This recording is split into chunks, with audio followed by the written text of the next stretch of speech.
Hindi pa natin ipinlay sa inyo yung mismong pag-iyak ng mga congressman. Umiiyak sila. Wawa naman sila.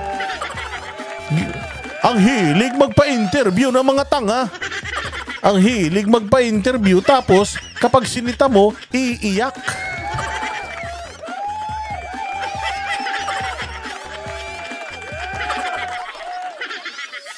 O tanong natin.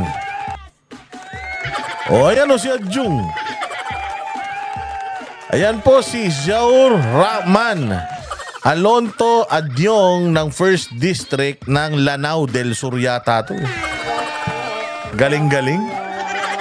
Gigil na gigil, gustong manakit.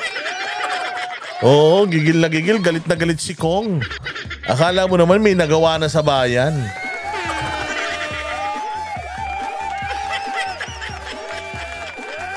So gigil na gigil kasi itong mamang ito at sinasabi nga niya na si Duterte daw dapat daw yan ay makasuhan at hinihikayat niya ang NBI na sampahan ng kaso. Putang ina, akala mo siya may-ari ng Pilipinas? Sino ba tong unggoy na to?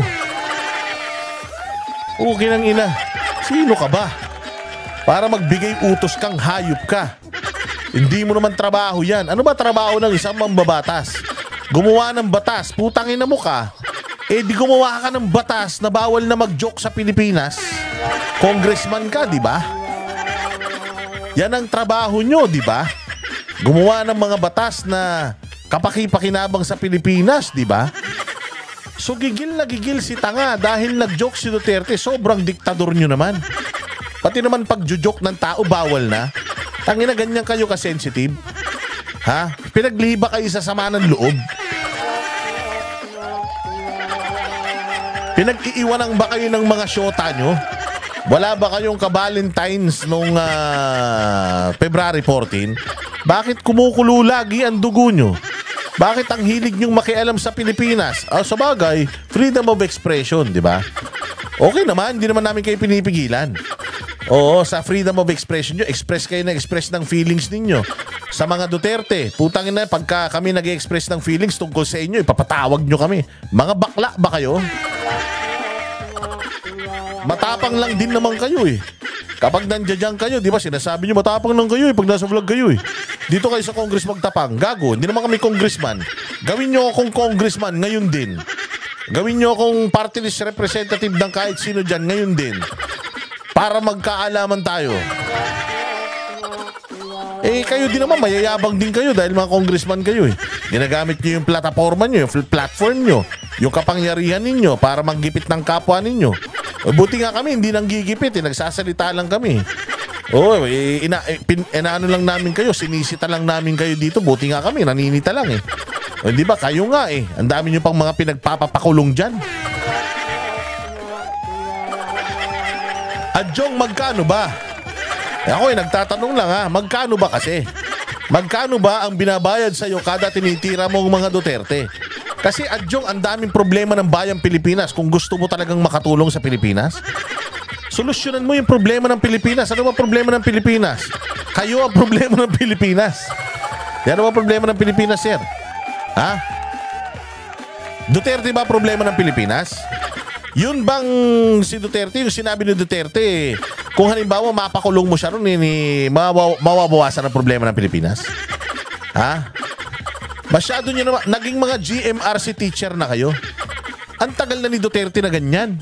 Ang tagal niya nang naging pangulo, ganyan ang tabas ng dila niyan. Putang ina, hanggang ngayon nagre-reklamo pa rin kayo. Ha? Bisaya ka ba? Hindi mo ba alam kung ano ugali ng mga Bisaya? Tsaka putang ina, hindi na kayo mabiro ah. Ha? Masyado kayo seryoso sa buhay ba? Sobrang seryoso nyo, mga matay kayo dyan.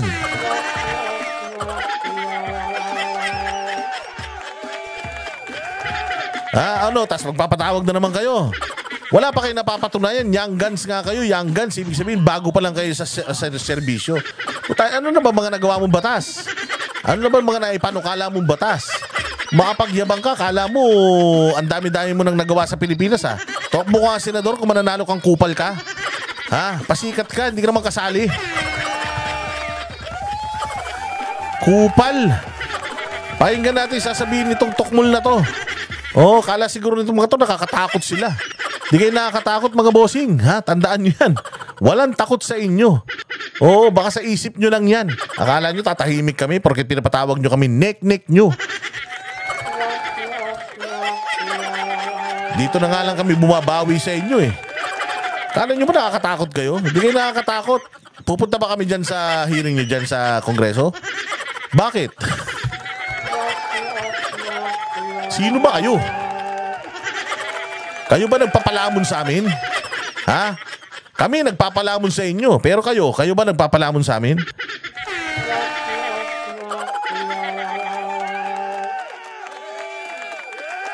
Wala nyo, mga Diyos kayo ah. Kapag kakampanyahan, putang ina, kung makaluhod kayo sa mga tao, parang kakain kayo ng lupa. Pag nanalo kayo, yayabang nyo ah. O sige, pakinggan natin kung gaano katalino to. Tali-talinuhan, kala mo naman. Gusto mo magkaroon ng medalya? Sumali ka sa track and field. Araw-araw may press conference kayo. Tapos yung press conference nyo, pag sinita, putang ina, gigil na gigil kayo. O pakinggan natin, sasabihin katalinuhan nitong mokong na to. Quick follow-up, you have a statement din po kahapon about, just to have it on record, can you just please elaborate your statement na NBI should look into former President Duterte's kill threat against senators? Well, it's so disheartening, no, for public officials. Disheartening, ulul. Ang disheartening ay yung public official magnanakaw. Wala kaming paki kahit mag-joke kayo dyan, magdamag. Halimbawa, mag-joke ka. Oh, mag-joke ka ng katarantaduhan na joke. Wala kaming paki. Wala kaming paki. Ang disheartening is yung kayong mga politiko, wala kayong nagagawa para sa bayan. Puros kayo hearing ng hearing. Wala naman kayo nagagawang mga batas. Itong mga sinasabi mo ngayon, anong may tutulong yan sa bayang Pilipinas? Mapapakain ba tayo niyan? Yung sinasabi mo ngayon, kapag ka ba sinunod namin yan, magmumura ang bigas? Masasagot ba ng mga sinasabi mo ngayon kung sino ang nag-fill out ng mga blankong item dyan sa BICAM report? Ang dami-daming problema ng bayan eh. Ang daming problema ng Pilipinas. Ang pinoproblema mo yung joke nung matanda. Putangin na, sa bahay nyo ba wala nagjo-joke? Kasi siguro kung wala kayong mga sense of humor sa bahay nyo, wag nyong igaya si Pangulong Duterte. Minahal ng tao si Pangulong Duterte dyan. Kung ayaw mo sa joke niya, putangin na mo, wag kang makinig sa joke niya. Pakialam niya sa'yo. Di ka naman kasali, umiepal ka. Ha? Hindi ka naman kasali, umiepal ka. Hindi ka naman senador. Hindi ka naman senatoriable. Hindi ka naman binanggit ang pangalan mo, pero tain-tai ka. Utangin na ka. Kung ikaw meron kang karapatang magsita sa presidente, meron din kaming karapatang sumita sa'yo. Kupal. Sige, disheartening ulul. Sabi mo, ang daming problema ng Kongreso. Kaya mo bang magbukas ng libro mo, ipakita mo ngayon kung saan mo dinala yung pera ng opisina mo? Kung saan nyo ginastos yung pera ng opisina mo, Adjong? Kaya mo ba yon? Kung kaya mo yun, saka ka na namin nire-respeto kung kaya mo maglabas ng ng mga ginasta mo dyan sa 3 taon na pag-upo mo bilang representative ng 1st District ng Lanao. O, pero kung wala, wag ka na, Adjong. Hindi ka namin kilala. Wala kaming paki sa opinion mo. Doon ka magyabang sa probinsya mo, pumunta ka ron. Doon mo sabihin yung mga sinasabi mo. Sabihin mo, wag na lang iboto si Duterte doon. Especially those who have served as our president, to say these things, no? To threaten, say na mas madali lang sabihin na patayin na lang natin yung mga senators. And in the past, we've heard him threatening illegal pushers, drug syndicates, etc. Napatahin itong mga illegal drug lords, tsaka mga illegal pushers. But he mentioned that he made those threats in the context of the war against drugs. Yes. War against drugs, and hindi siya nagjo-joke nun. Hindi siya nagjo-joke nun. So anong problema nun? Besides, Adjong, kasama yan sa campaign promise ni Duterte. Duterte was campaigning at yan ang kasama sa mga sinasabi niya, papatayin ko lahat yan. I will kill them all. If you destroy my country, I will kill you. Sinasabi niya yan noon, nanalo siya with that campaign promise. At ginawa niya yung kanyang campaign promise, gunggong ka. Eh kung against ka pala sa mga ganun, di sana ikinampanya mo si Duterte na hindi siya manalo noon. Diba? Pero hindi. Alam ko for a fact na ikinampanya mo, tuwan-tuwa ka pa. Na ang isang Mindanaoan naging presidente, tama? Style mo, bulo. Adjong, wag ka na. Hindi ka malinis na tao, Adjong. Adjong, hindi ka malinis na tao, sir. Oo. To curb, to free our streets from the illegal drugs syndicate. But this time, it was said in a context where he has candidates. And there are also candidates on the other side running. Okay, so what's wrong? To the same position. So, medyo hindi siya, para sa akin, it's disheartening. It's really, it should concern all of us. Because hindi dapat man normalize yung salita na patayin. Gago, hindi mag-normalize yung patayin, pero yung pagsashabu pwedeng i-normalize. Ha? Hindi ba sinabi nung PNP, ni Marbil? Di ba nino-normalize ni Marbil yung pagdodroga? So okay lang sa'yo yun? Yung sinabi ni Duterte na joke, hindi okay sa'yo? Pero yung sinabi nung PNP chief natin na, may economic yan, advantage yung pagdodroga. Kasi yung iba, mga mag-overtime, siguro, hindi kaya ng katawan nila, kaya yung iba nagdodroga. So, ikaw, okay lang sa'yo yun na PNP chief natin, supposedly humuhuli ng mga drug lord, pero sinasabi, nino-normalize yung paggamit ng droga, sinigundahan pa yun ng spokesperson niya. Sino-normalize yun? Okay lang yun. Wala kang comment doon? Wala. O, ito isa. Ikaw bilang isang Muslim, sir. Bilang isang Muslim, alam ko Muslim to eh. So, kung ikaw Muslim ka, yung inyong moske, babuyin natin. Babuyin natin yung moske nyo, hukayin natin, isara natin, hindi kayo papasukin para sumamba. Hukayin natin, warakin natin. Tapos tirahan namin, babuyin namin, taihan namin. Ng 16 na araw, magyosi kami doon, tapon lang dyan, umihi sa bote, itapon lang dyan. Umebak, wag i-flash. Okay lang sa'yo yan, Adjong. Okay lang yan. O kung hindi okay sa'yo yan, alam mo ba ginawa yan sa KOJC 16 days, binaboy yung simbahan ng KOJC ng mga pulis. Pero hindi ka naman nagsasalita. Mindanao din yan. So okay lang sa'yo yun. So yung kill threat ni Duterte na joke time, butthurt ka. Pero pag yung totoong issues ng bayan na seryoso, wala kang say. O yung mga blankong items, sabay cam, okay lang sa'yo yun. Okay lang sa'yo yun, sir, ha? Question lang ha, question lang. Baka pwede mo sagutin, pwedeng hindi. Kung ayaw mo, wag mo. Pero okay lang sa'yo yun. Pero pagdating sa bagay na to, ang dahil mo sinasabi. Joke lang yun, sir. Get a life. Magsyota ka.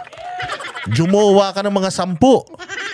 Oo, pagsabay-sabay mo para magkaroon ka ng ibang iisipin.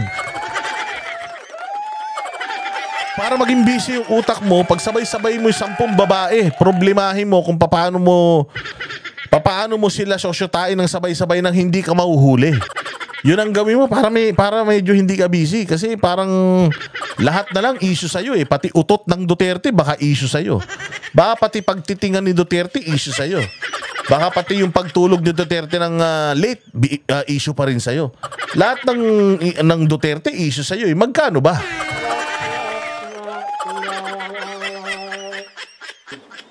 Or even sa if you go to mga airports naman, di ka naman talaga pwedeng mag-bomb joke na. Putang ina niyan. Ganong kabopols ito. Pag pumunta ka daw sa airport, hindi pwedeng mag-bomb jokes. Bakit? Tanga. Merong batas na bawal talaga yan. May batas na bawal mag-joke ng mga ganyan. Putang ina, may batas ba na bawal mag-joke ng papatayin kita? Patayin kita eh. Kung gusto mo, Adjong, gumawa ka ng batas. Ipagbawal mo yan. Gumawa ka, bilisan mo ngayon na. Putang ina, puro ka reklamo eh. Maggagawa ka lang ng analogy, pantanga pa. Yan talaga, bawal talaga yan sa sa airport. Sinasabi na yan, doon pa lang sa check-in, bawal po ang bomb jokes. When you're inside the airport, bawal na ang bomb jokes. Hindi pa pwedeng pa joke-joke dito kahit na joke lang yan. Basta ang usapan ni bomba, bawal yun, ikukulong kayo. Klaro yun. Talagang bawal sa airport ang bomb jokes. Pero pag sinabi ko sa airport, papatayin kita. Hindi bawal yun. Kahit 10 ulit kong sabihin, hindi ako pwedeng hulihin sa airport. Kasi hindi bawal sa airport yun.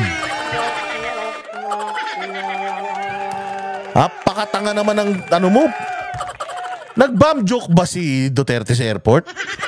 Kung nag-bomb joke si Duterte sa airport, tas hindi siya hinuli ng mga taga-airport, puta sa kakapumutak. Hindi naman yun ang problema eh. Hindi naman yun ang issue, sir. Ang issue natin dito, sir, it was just a joke. Ginawa yun sa isang pribadong pagtitipon kasama ang mga malalapit sa kanya, mga kandidato nila. O kung ayaw mong makinig, putang ina mo, wag kang makinig. Kung sensitive ka masyado, magsara ka ng TV.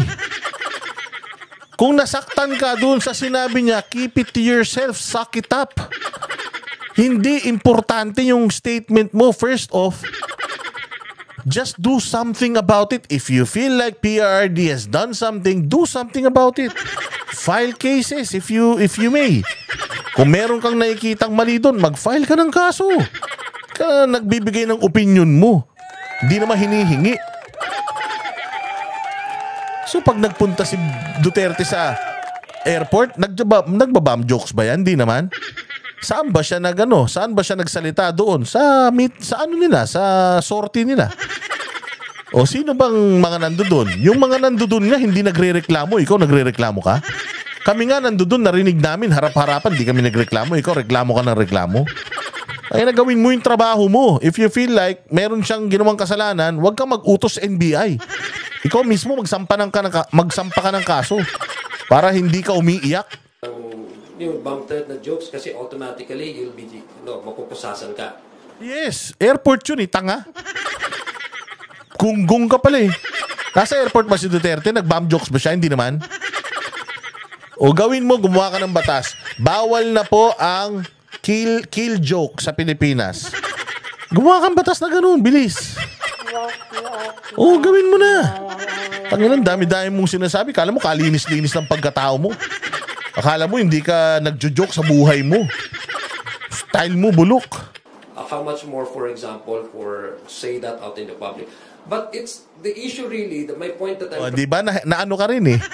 Yung analogy mo, nahiya ka din no? Binawi mo kagad no? The issue really is, anong issue really is? Gagawa-gawa ka ng istorya mo, tapos magbibigay ka ng analogy, palpak pa. Tapos pag sinita kayo, galit na naman kayo. Ano, papatawag ka? O boss dada, ba't mo ako minumura? O bakit? Bawal? Gumawa ka ng batas na bawal ka murahin. Tanga ka eh. Ayaw mo na, sisita ka, pa-interview ka ng pa-interview, huwag ka magpa-interview. O kaya umalis ka sa posisyon. O, magtago ka lang sa bahay nyo, huwag ka magpakita.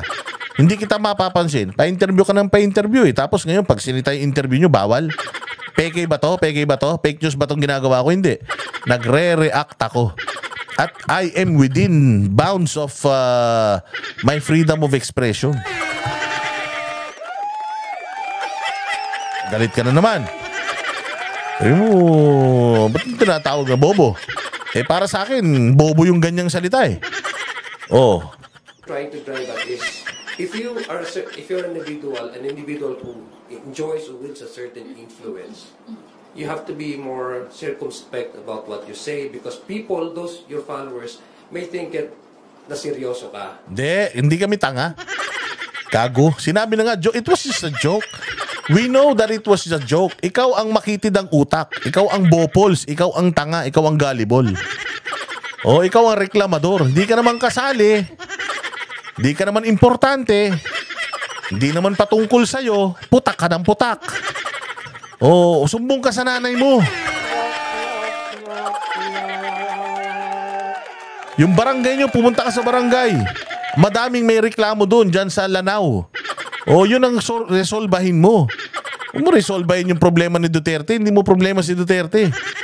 Oh, hindi mo problema si Duterte. Wala rin siyang pakialam sa'yo. Oo, sabi ni Duterte, eto ka oh. That's why, pag sinasabi na joke, when will it end? We don't know which one. Tangina mo, joke nga eh. When will it end? Eh di pagtapos na yung joke, tanga.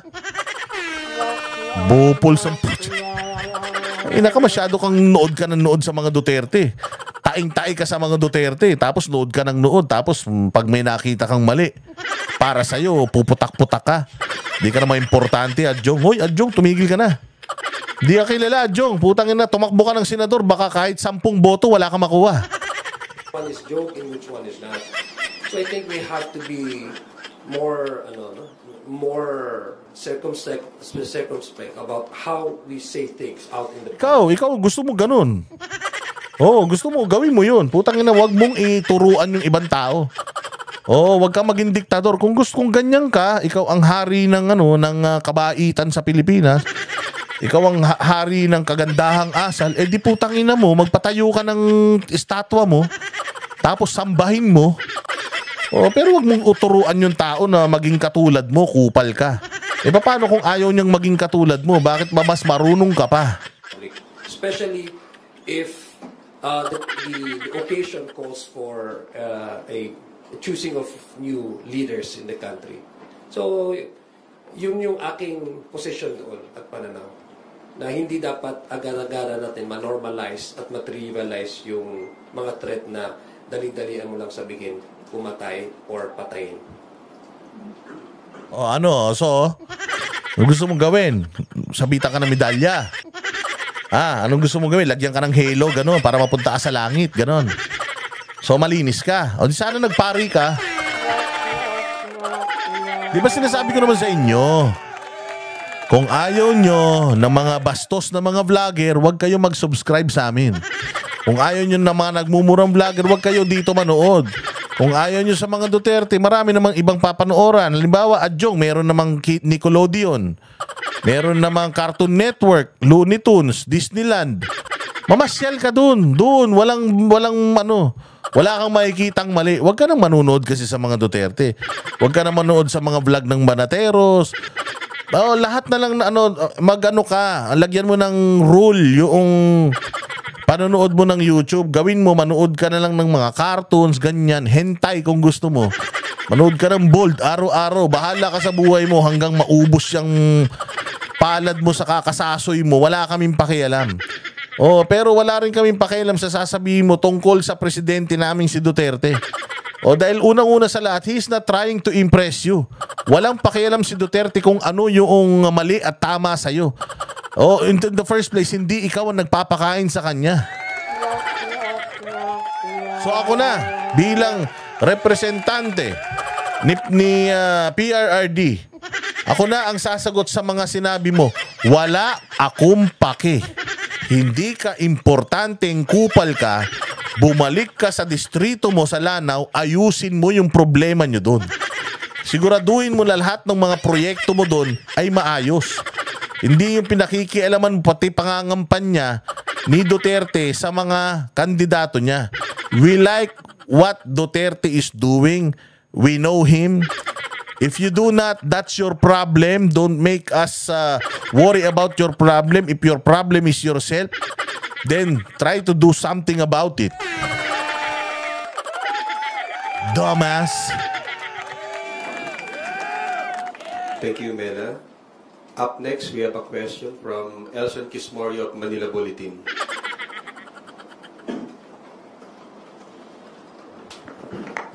Hello, Kongs. Good morning po. Reaction lang po according to the latest results of the Tangeray survey. Huwag na yung Tangeray survey. So yan, yun ang sinabi netong Tolonges na si Zaur Rahman. Putangina, kapatid na Islam pa naman. Bait-bait mo pala. Oo, baka sa sobrang bait mo, pumunta ka na sa langit ngayon din, ha? Baka ipatawag ka ng Panginoon.